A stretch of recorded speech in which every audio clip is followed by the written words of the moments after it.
Tablighi Jamaat Saudi, Iran వంటి ముస్లిం రాజ్యాలు సహా 5 దేశాలు నిషేధించిన సంస్థ ఇది. ప్రపంచ దేశాల్లో ఉగ్రవాదాన్ని పెంచి పోషిస్తోందన్న కారణాలతో ఈ సంస్థను నిషేధించారు. అయితే ప్రపంచంలో ఇస్లాంకు ప్రతినిధులుగా చెప్పుకునే దేశాలే తబ్లీగీ జమాత్ను నిషేధిస్తుంటే భారత్లో మాత్రం ఆ సంస్థకు ప్రభుత్వం తరఫున నిధులు అందుతున్నాయి.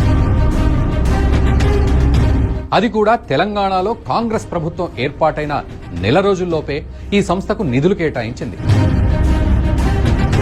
తబ్లీగీ జమాత్ 2024 జనవరి 6 నుంచి 8వ తేదీ వరకు వికారాబాద్ జిల్లా పార్గీ మండలం నెమత్ నగర్ గ్రామంలో ముస్లింల సమ్మేళనానికి ఏర్పాట్లు చేసింది. దీనికి ప్రభుత్వం తరఫున ఏర్పాట్ల కోసం రేవంత్ రెడ్డి నేతృత్వంలోని కాంగ్రెస్ ప్రభుత్వం 2,40,00,000 రూపాయలను మంజూరు చేసింది. అయితే కాంగ్రెస్ ప్రభుత్వం ఈ సంస్థకు నిధులు కేటాయించడానికి కారణం ఏమిటి? అసలు తబ్లీగీ జమాత్ సంస్థ నిర్వహించే కార్యక్రమాలేంటి? ఈ సంస్థ ప్రధాన ఉద్దేశం ఏంటి? తెలుసుకునే ప్రయత్నం చేద్దాం. తబ్లీగీ జమాత్ కు తెలంగాణ ప్రభుత్వం కేవలం నిధులు కేటాయించి చేతులు దులుపుకోలేదు. ఇందుకు కావాల్సిన సకల సౌకర్యాలను ఏర్పాటు చేయడానికి ప్రభుత్వం తరఫున ఒక నోడల్ అధికారిని సైతం నియమించింది. వేదిక వద్ద అన్ని సౌకర్యాలను సకాలంలో పూర్తి చేసే విధంగా వక్ఫ్ బోర్డు సీఈఓని నోడల్ అధికారిగా ప్రభుత్వం ఎంపిక చేసింది. వేదికకు నీటి పంపిణీ కోసం మిషన్ భగీరథకు 85 లక్షలు కేటాయిస్తూ సభా వేదిక వద్దకు పైప్ లైన్లు ఏర్పాటు చేయాలని ఆదేశించింది. రోడ్లు, పార్కింగ్ ప్రాంతాల్లో సౌకర్యాలు ఏర్పాటు చేయడం కోసం పంచాయతీరాజ్ ఇంజనీరింగ్ విభాగానికి 40 లక్షల బడ్జెట్ కేటాయింపులు జరిగాయి. ఇక సభా వేదికకు నిరంతరం విద్యుత్ సరఫరా చేయడానికి 48 లక్షల రూపాయలు కేటాయించింది. దీంతో పాటు సభా నిర్వహణ ఖర్చులన్నీ కలిపి 4.5 లక్షల రూపాయలను కేటాయించింది. వీటన్నింటికీ కలిపి మొత్తంగా 2,40,00,000 రూపాయలను ప్రభుత్వం తరఫున మంజూరు చేస్తూ సర్కులర్ జారీ చేసింది తెలంగాణ ప్రభుత్వం. అసలు తబ్లీగీ జమాత్ అంటే ఏమిటి?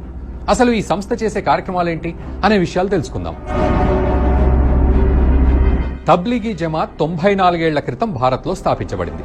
దేశ ప్రజలను ఇస్లాంలోకి మత మార్పిడి చేయాలనే ఉద్దేశంతో 1926లో మౌలానా మహమ్మద్ ఇలియాస్ హర్యానాలోని నూహులో దీన్ని ప్రారంభించారు. ముస్లిం మత వ్యాప్తి ఈ సంస్థ ప్రధాన లక్ష్యం. ఇప్పటి వరకు దేశవ్యాప్తంగా 20 లక్షల మందిని ఇస్లాంలోకి మత మార్పిడి చేశామని ఈ సంస్థ బహిరంగంగానే ప్రకటించింది. దీంతో పాటు ఏకంగా దేశ ప్రధాని మోదీ, యూపీ సీఎం యోగి ఆదిత్యనాథ్లనే తమ మతంలోకి మారమని గతంలో ప్రకటించింది కూడా.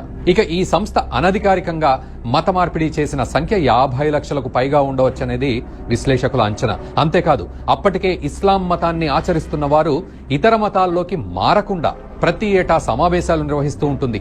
దీనికి లక్షలాది మంది హాజరవుతూ ఉంటారు. అయితే ఈ సంస్థ మీద ఎన్నో ఆరోపణలున్నాయి.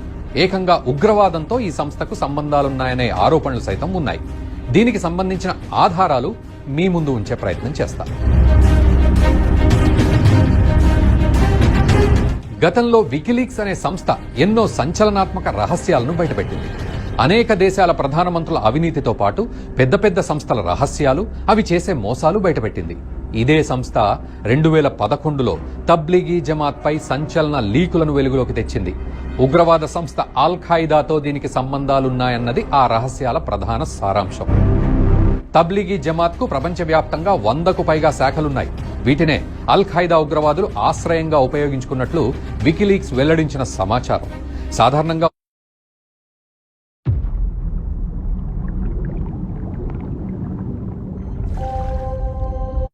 ఉగ్రవాదులు ఇతర దేశాలకు ప్రయాణించడం అంత సులువైతే కాదు.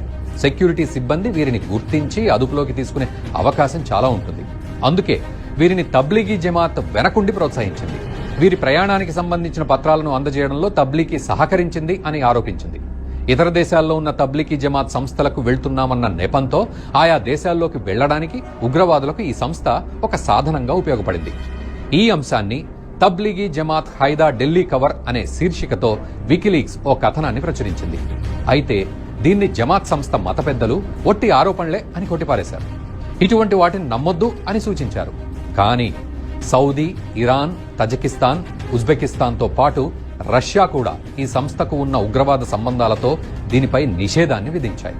2020 కరోనా సమయంలోనూ తబ్లీగీ జమాత్ సంస్థ నిర్లక్ష్యం దేశ ప్రజలందరికీ తెలిసొచ్చింది. ప్రపంచవ్యాప్తంగా భయభ్రాంతులకు గురిచేసిన కరోనా మహమ్మారి భారత్ను వదల్లేదు. కేంద్ర రాష్ట్ర ప్రభుత్వాలన్నీ లాక్డౌన్ విధించి విదేశీ పర్యాటకులపై ఆంక్షలు విధించాయి. ప్రజలను బయటికి కూడా రానివ్వకుండా ఇంటికే పరిమితం చేస్తూ చర్యలు తీసుకున్నాయి. దేశంలో ఇంత జరుగుతున్నా ఢిల్లీ నడిబొడ్డున జరుగుతున్న తబ్లీగీల సమావేశాన్ని ఆ సంస్థ అలాగే కొనసాగించింది.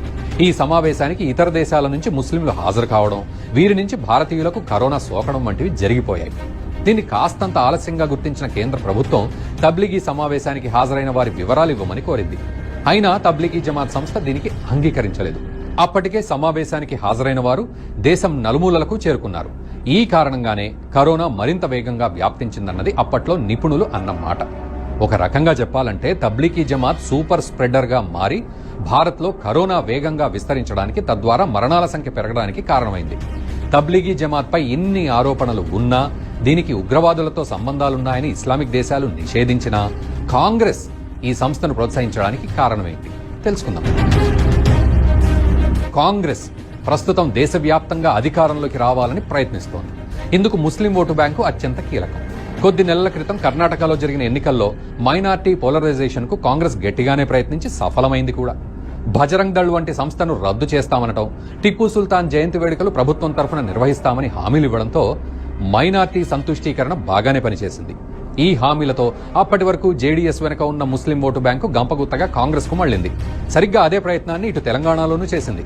మైనార్టీలకు ప్రత్యేక మేనిఫెస్టో ప్రకటించడం, వారికి ప్రత్యేకంగా తాయిలాలు అందజేయడంతో ముస్లింలను తన వైపునకు తిప్పుకునే ప్రయత్నం చేసింది.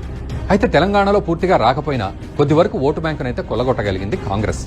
మొత్తానికి తెలంగాణలో అధికారాన్నైతే సంపాదించుకుంది. ఇక తర్వాత కాంగ్రెస్ టార్గెట్ సార్వత్రిక ఎన్నికలు.